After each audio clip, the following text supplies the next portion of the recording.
Life on the run isn't easy. Or is it? As one brazen fugitive has shown, it's possible to have some fun while avoiding arrest, one Facebook check-in at a time. And as another has likely concluded, capture means nothing, as he's escaped on more than one occasion. They've all crawled through tunnels, hammered through walls, and even walked through open doors to freedom. Find out about those around the world who have been sentenced for their crimes but somehow remain still on the loose in this episode of the Infographics Show. World's most successful prison fugitives still on the run. Nothing spells success to the men on the run quite like an open declaration by police that they're no longer actively searching for you. Such is the case of John Patrick Hannon, given the distinction of the world's most successful fugitive after surpassing the longest time spent evading capture, attributed to previous record holder Leonard Fistko of 45 years and 11 months. Hannon got his start earning the title over 60 years ago by successfully scaling the walls of Verne Prison in Dorset, England, with the use of knotted together bed sheets. Wanted for car theft and officer assault, he has eluded any consequences for his actions ever since. In fact, police stopped their ongoing investigation and effectively threw in the towel for his capture decades ago.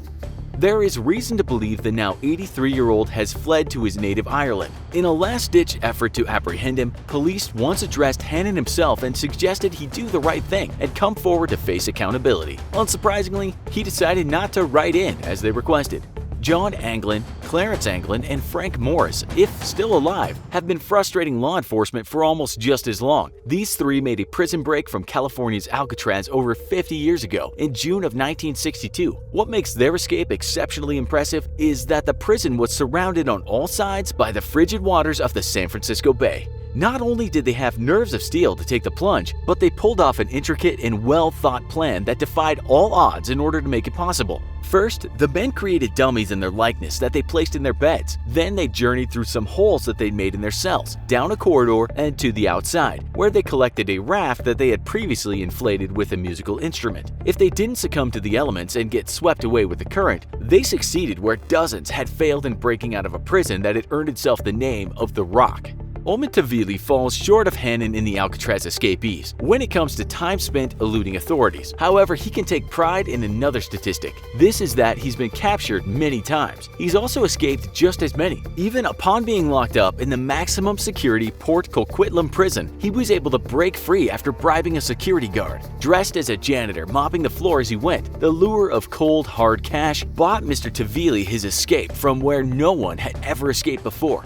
He continues to be sought for his role in organized crime as a Persian gang member within the otherwise thought of as peaceful country of Canada. Among other offenses, he's engaged in kidnapping and assault, as well as fraudulent activities that cost elderly U.S. citizens as much as millions of their hard-earned money. Tavili may still be in Canada to this day. He may also have fled the scene of his crimes for Europe or the Middle East. Fugitive Glenn Godwin is yet another man on the run, who, like Omid Tavili, is an adept escape artist. Convicted of murder in California, he was determined to avoid his punishment of 26 years to life.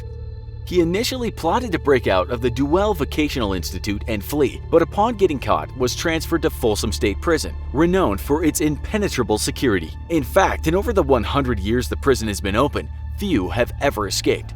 Police suspect Godwin would have some help in joining these few. Assistance or not, Godwin managed to sneak through several prison yards and then navigate 1,000 feet of drain to make it to freedom in 1987. Unfortunately for him, he was back behind bars later that same year, though this time they were those of a Mexican jail. His latest offense was trafficking drugs, and he was set to carry out his subsequent sentence in Guadalajara. Remarkably, Godwin again made a run for it, avoiding the newest sentence. He even committed further criminal offenses before his escape, with the murder of a fellow inmate a few months prior. Due to the nature of Godwin's crimes, he landed on the FBI's 10 Most Wanted list in 1996. $100,000 is on the line for anyone with information that would help lead to his capture. He has remained at large for more than 2 decades. Fellow criminal Rafael Caro Quintero of Mexico shares this distinction of appearing on the FBI's 10 Most Wanted. A drug lord known as the Prince of Mexican Narcos, officials are offering an astonishing $20 million for information on his whereabouts. As money talks with a reward of this amount, it's impressive he has not yet been caught.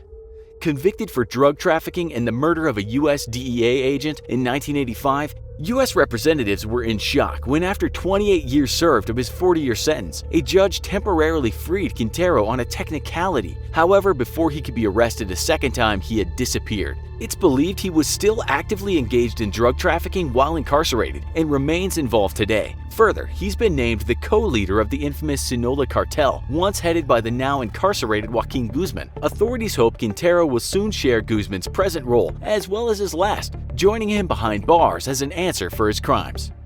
Quintero, likely like most of the others, went off the grid to avoid arrest. However, one fugitive named Sean Davidson of Australia has kept in contact both with police and his many Facebook followers throughout his time on the run. The Australian had been incarcerated in Bali before crawling through a tunnel just shy of 16 inches wide and 40 feet long, fleeing capture with 3 others. Somewhat confusingly, he had only 6 weeks left of the sentence that he earned by using another individual's passport as his own. However, it seems that his escape has granted him much-wanted notoriety that he would not be receiving otherwise. In addition to taunting law enforcement with Facebook check-ins and messaging Interpol for his capture updates, Davidson has quite humorously poked fun at his escape. On his 100th day on the run, he plastered his face on a gingerbread cookie with the quote, "You'll never catch me, I'm the gingerbread man." He also created his own wanted posters, using his face in the description of "not sure but we're close" for his possible whereabouts. Due to these antics, Davidson has amassed thousands of followers who like and comment on his many posts. One such follower is even believed to begun a GoFundMe for the fugitive, although this was shut down with only $65 worth of donations. Davidson, who by no means is a fugitive who tops the list for time spent on the run or number of escapes made, has made the most of every minute since climbing through his man-made tunnel. Some might even argue he's loving life on the run a little too much. Despite his use of social media and repeated online presence, he continues to evade authorities. He remains on the loose as of his June 19, 2017 escape.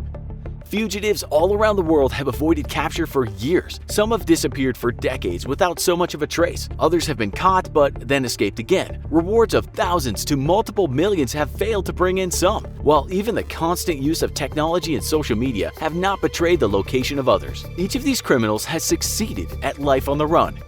Do you agree that Patrick Hannon is the most successful of all? Let us know in the comments. Also, be sure to check out our other video called "Why Your Money Isn't Safe in Your Bank Account." Thanks for watching, and as always, don't forget to like, share, and subscribe. See you next time.